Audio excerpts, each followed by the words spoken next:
Hello everyone, this is Tactical Lich here, and today we have a replay sent in by Coops played on the Vermin League, a best of 3 ranked multiplayer ladder hosted by HumanBoyYesYes on Discord. It allows you to find competitive matches and even compete for top rankings every season. If you're interested, do check out HumanBoy's YouTube channel in the description and join his Discord to play. Now, for the army builds here on both ends, we have Coops here leading the Warriors of Chaos, a front line of Marauders backed up by Warriors of Nurgle with great weapons, a very cost-efficient great weapon infantry with poison debuff. At the back we have a bunch of Marauder Horsemen, and on the right a single unit of Forsaken. In the middle for the spellcasting department, there's a Chaos Sorcerer of Metal coming in with Final Transmutation and Searing Doom for the bombardment. In the skies, we have a couple Feral Manticores accompanying Valkia the Bloody. A lot of single entity sniping power here, as they are facing off one of the most fearsome duelists in Immortal Empires, Malus Darkblade. For the army, the Dark Elf player is going rather infantry heavy.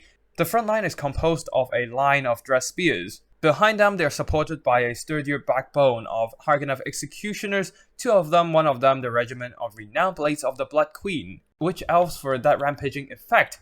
Further back, the Missile Cavalry, we have a lot of Dark Riders with crossbows, providing that armor-piercing fire support, and a single Dark Riders with shields to possibly screen out Marauder Cavalry. Also, they are the Dark Elves, so Scourge Runner Chariots, very staple in case they need to snipe out some big monsters with their armor-piercing and anti-large harpoons. For spell support, there is a Sorceress, bringing Pit of Shades and Malkoff's Mystifying Miasma, absolutely ready to clean up the elite infantry of chaos. And there's Malus Darkblade right here, ready to bring down anything in a one-on-one duel. And yeah, that's basically it for the army builds. Now let's get the battle started. The Scourge Runners do have superior range when compared to regular skirmishing cavalry, so they'll be pushing up ahead, doing some poke damage at these Marauder Horsemen, but this is not exactly the best use of value for them, as the Marauder Horse Cavalry are just extremely cheap, not exactly earning back the best damage value, and at the same time the returning fire from the Marauder Cavalry will be doing some minor damage to the Scourge Runners, so they'll be retreating. On the right flank here, the Dark Riders are now pushing up ahead, focusing down all these Forsaken with their armor-piercing missiles, which forces Coops to react with his own skirmish cavalry, rotating to the right and now pushing away the Dark Riders, as the Dark Riders do not have that 360 firing arc to return fire while being pursued. But at the same time, all these Marauder Cavalry are blobbing up heavily, taking a lot of extra damage from the Dark Riders' return fire. As Coops' micro is now focusing on the left and in the middle on the infantry and the single entities, unable to spread out these Marauder Cavalry, allowing the Dark Riders to catch them by surprise and possibly routing all 3 units at once, as all their leadership is wavering, a massive chain rout and a massive win for the Dark Elves. The only consolation for the Warriors of Chaos is that they are now able to drop in their single entities, both Manticores and Valkia, onto Malus Darkblade, attempting to gun him down. But at the same time, the infantry engagement-wise, it is not exactly going in the favor of the Chaos Warriors, as the Marauders are basically cleaved apart by all the Blades of the Blood Queen, TZ'ARCAN'T executioners, and Witch Elves. A massive Final Transmutation is dropped into this blob, going to suck away their health, especially with the Scourge Runner Chariots being more vulnerable to the spell. Behind the Chaos front line, the Dark Riders are repositioning at their rear, as they have now won the mobility fight. They'll be pouring their armor-piercing fire into the armored Chaos Warriors and Chosen, who relies on their heavy armor to mitigate any missile damage and will be extra susceptible to all these repeated crossbow fire. Now back to the middle. Malus is not exactly having a good time right now, being ganked upon by Valkia and the double Feral Manticore.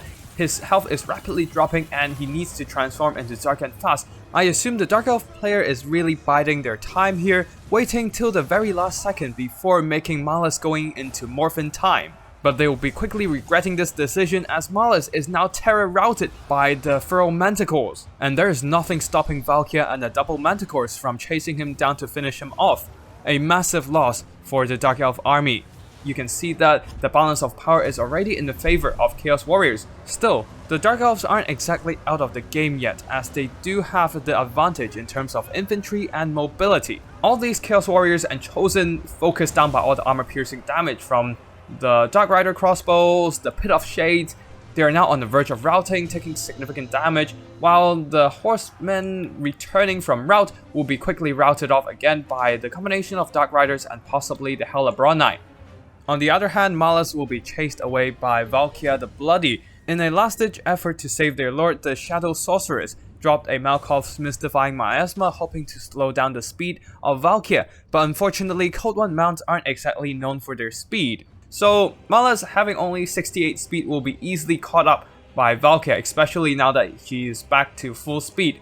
The Feral Manticore, as well, the healthier one, is now chasing after the Sorceress of Shadow, hoping to finish her off, as they need every single bit of advantage right now to turn the table in the middle. The infantry are barely holding the line, with a bunch of Chaos Warriors hacking down the Dread Spears. A Feral Manticore will be quickly dropping into the fight, immediately inducing a rout with both Terror and the rear charge penalty. The Scourge Runner Chariots, most of them are still active, 3 models on this one, 4 models on the other unit. They will be running around, using both their speed and anti-infantry bonus to rout off some regrouping marauders. Though I do think that they should now be shooting down the Feral Manticore from the skies with their anti-large armor-piercing ammo. There are some more Dark Riders focusing fire onto the Feral Manticore, and now will be turning their sight onto these Chaos Warriors of Nurgle here, really dishing out the pain as the Chaos Warriors no longer have any tools to counter them. At this point, Valkia has successfully routed off or even killed off Malus Darkblade. Even the Shadow Sorceress have been finished off by the Feral Manticore. Now they are free to return back into the middle of the battlefield. All Chaos have to do is now to pull back, hold on, and wait for reinforcements to arrive. Now let us quickly fast forward here as both armies are maneuvering. Dark Elves trying to finish off the Chaos Stragglers. The Chaos Forces are really just trying to pull back and regroup while waiting for the single entity reinforcement, which are now targeted by the Dark Elves crossbows.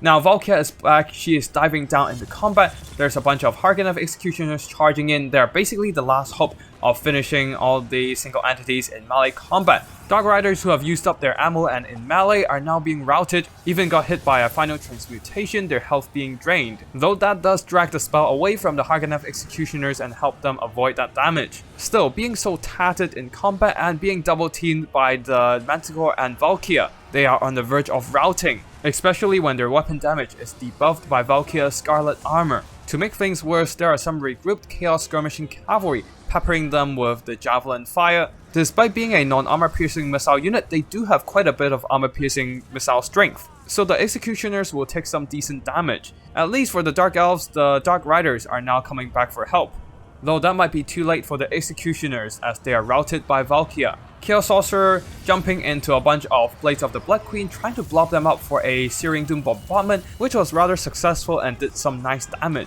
But that also exposed himself to a lot of armor-piercing damage in the form of Harkonneth Executioners and all these Dark Rider crossfire, and doing significant damage in the process. Valkia, as I said before in an earlier video this week, she is now absolutely tanky thanks to all the Ultra Scale HP buffing, and successfully routing unit after unit after unit thanks to her impressive combat stats. Especially when engaging all these Dark Riders and the Scourge Runners, she will have the anti-large advantage, doing extra damage to the mounted units, so the Dark Riders will be pulling out of the blob, hoping to reposition and chip her down with missiles instead, while the other units will be tying him down in melee combat, fixing her in place. But Valkia, having missile block chance with her shield and being a foot character, isn't exactly the easiest target to hit. That wasted a bunch of ammo and was a loss for the Dark Elves' balance of power. A Searing Doom is about to drop, but a nice reaction from the Dark Elf player pulling away most of the cavalry from the spell. Valkia dropping into the Blades of the Blood Queen, quickly routing them off. At this point, there's nothing to stop her and the balance of power is massively in favor of the Warriors of Chaos. Now let us fast forward here as Valkia just drops in routing unit after unit. The remaining Manticore is on the far side chasing off some routing units, and the Chaos Sorcerer dropping in one last Searing Doom bombardment, breaking a bunch of units. Valkia will continue to fight on while the Manticore finally finish off their target and will be returning. One last ditch effort of all these infantry blobbing around Valkia, hoping to do more damage to her, but unfortunately the Manticore hits them right in the face, and so does army losses. Before we go into the post-battle analysis, just want to say a big thanks to Coops for sending in this replay, and GG to both players. Now for the battle performances, on the Warriors of Chaos led by Coops, you can see that the infantry didn't really do too much damage there as they are outclassed by the Harkonneth Executioners, and being pushed back by a bunch of Dread Spears. At the same time, all the Dark Riders, their armor piercing was really handy in eliminating the Chosen and Chaos Warriors before they can do too much damage across the board. Also, the early mistakes on the Marauder Horsemen and Horsemasters made their value rather limited as they take massive damage at the initial stages of the battle. However, thanks to the Chaos Feral Manticores and also Valkyria, they actually carried this game with a bit of magic support from the Sorcerer of Metal there. The double Manticore sniped out Malus Darkblade, basically eliminating most of his combat power due to the Terror routing him early and with Valkyria continuously pressuring him until he's off the battlefield. And then Valkyria in the late game stages being tanky as a Footlord.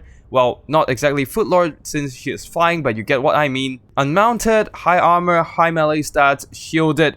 She basically tanked out a lot of damage and beat back waves of Dark Elf infantry. Even the Dark Riders with repeater crossbows were not able to focus her down a lot. And then there are the continuous bombardments of Searing Doom and a few final transmutation, draining the health of a bunch of key units in the Dark Elf roster. Combined with the late game cheap terror from the Chaos Feral Manticore, the Dark Elves' tattered army after losing all of their leadership simply could not hold up even with the elites, the Blades of the Blood Queen, and the regular Harganeth Executioners.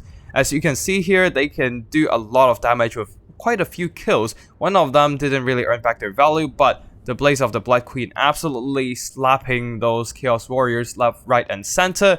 And then there are the Scourge Runner Chariots doing some nice damage, but unfortunately, most of the game they were not able to get their hands on the Feral Manticore as they were using their chariots charging into a bunch of Chaos Infantry, firing at random chaff like Marauder Skirmishers as well as Marauder Infantry. They used up all their ammo, but one of them weren't able to earn back its value, and the other was only barely earning over its cost. Now for the Skirmishing Cavalry here, they did a lot of damage against the heavy armored Nurgle infantry.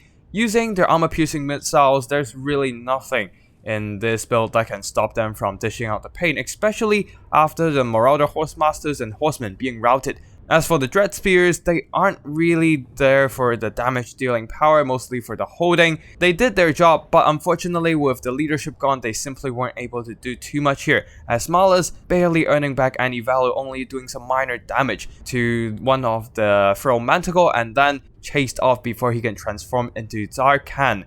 The decision to hold back Malus' transformation really cost the Dark Elves this game. Malus not having immune to psychology and the terror on the Feral Manticore were the final nails in the coffin.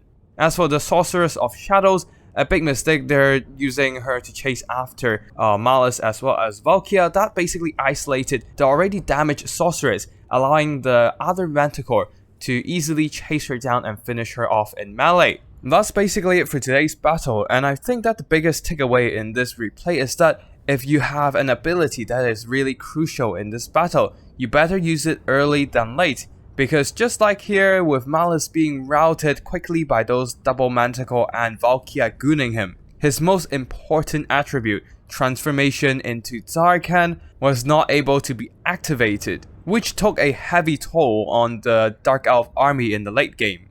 Anyways, that's it for today. Thank you for watching and I'll see you in the next one. TacticalItch, signing out.